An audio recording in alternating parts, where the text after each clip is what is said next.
Hello বন্ধুরা, দেখো তোমাদের আমি কীরকম আলোকসজ্জা দেখাচ্ছি। অপূর্ব লাগলো চন্দননগরে। আমি দেখে হয়ে গিয়েছি যে এত সুন্দর লাইটিং। অপূর্ব অপূর্ব, প্রতিটা যাচ্ছে আর বিভিন্ন রকমের লাইটিং নিয়ে,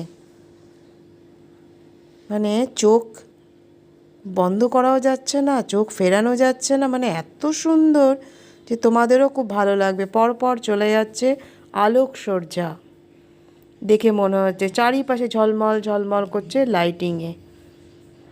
আমার তো খুবই ভালো লাগলো। দেখো দেখো, একটার পর একটা, একটার পর একটা সুন্দর সুন্দর করে চলে যাচ্ছে। আর ভিড় দেখো, ভিড় দেখো। দাঁড়িয়ে দাঁড়িয়ে ভিডিও করছিলাম, অপূর্ব লাগলো। ওফ, খুব সুন্দর। আমি একটু ভিডিও করছিলাম, আমার কর্তামশাই একটু ভিডিও করছিল। তোমাদের শেয়ার না করে পারলাম না। সত্যি ভীষণ ভালো লাগলো। আজকের মতো টাটা, ভালো থেকো, বাই বাই।